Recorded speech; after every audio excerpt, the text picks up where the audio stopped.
Assalamualaikum warahmatullahi wabarakatuh. Perkenalkan, nama saya Rama Sefri Hidayatullah. Saya dari kelas B, jurusan Pendidikan Sejarah dengan NIM 2288190048. Saya berdomisili di Sukabumi. Di sini saya akan sedikit menjelaskan terkait sejarah pergerakan nasional Indonesia, yaitu tujuan Indische Vereniging. Jadi Indische Vereniging ini merupakan perhimpunan mahasiswa Belanda di negeri Belanda itu sendiri.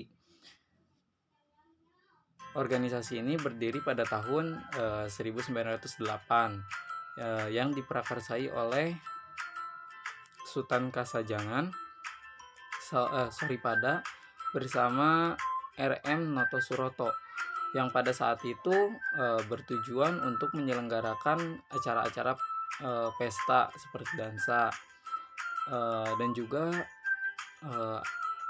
pidato-pidato, dan itu merupakan tujuan utama berdirinya organisasi Indische Vereniging ini.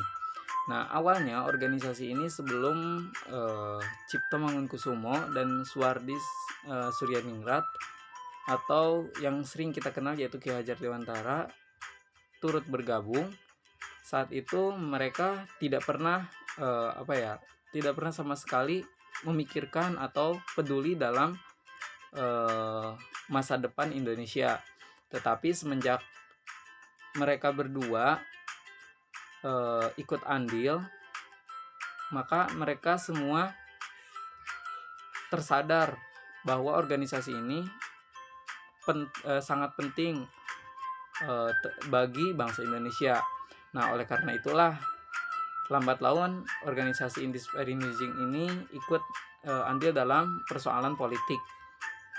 Ketika itu pula Indische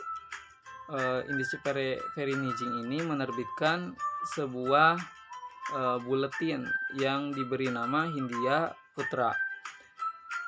Namun pokok pembahasannya tidak sama sekali masuk ke ranah tulisan-tulisan bernada politik. Selain tujuan utama tadi, ada juga tujuan lain untuk membangun rasa patriotisme terhadap tanah air. Ada beberapa tujuan lain didirikannya Indische Vereniging ini. Yang pertama, Indische Vereniging ini yang awalnya Indische Vereniging berubah menjadi Indische Vereniging. Yang pertama, memberantas rasa kesombongan rasional dan keistimewaan ras. Yang kedua, memperkuat daya tahan rakyat Hindia dengan mengembangkan individu ke aktivitas yang lebih besar secara teknis dan memperkuat kekuatan batin dalam soal kesusilaan. Yang ketiga, memelihara nasionalisme Hindia dengan meresapkan cita-cita kesatuan kebangsaan.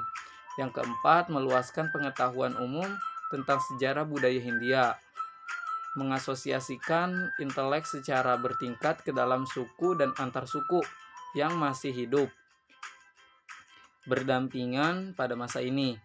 Nah, menghidupkan kesadaran diri dan kepercayaan kepada diri sendiri. Yang kelima, memberantas usaha untuk membangkitkan kebencian agama dan sektarisme. Yang keenam, memperbaiki keadaan ekonomi bangsa Hindia, terutama dalam memperkuat mereka uang ekonominya yang lemah. Yang ketujuh, mengadakan unifikasi, perluasan pendalaman, menghindiakan pengajaran, yang semua hal tersebut ditujukan kepada kepentingan ekonomi Hindia, di mana tidak diperbolehkan adanya perbedaan perlakuan karena ras, jenis kelamin, atau kasta, dan harus dilaksanakan sampai tingkat yang setinggi-tingginya yang bisa dicapai. Yang kedelapan, berusaha untuk mendapatkan persamaan hak bagi semua orang Hindia. Yang kesembilan, memperkuat daya rakyat Hindia untuk mempertahankan tanah air dari serangan asing. Dan yang terakhir, yaitu ke-10, memperbesar pengaruh pro-Hindia di dalam pemerintahan. Nah, mungkin itu saja yang dapat saya sampaikan. Kurang dan lebihnya mohon maaf. Wassalamualaikum warahmatullahi wabarakatuh.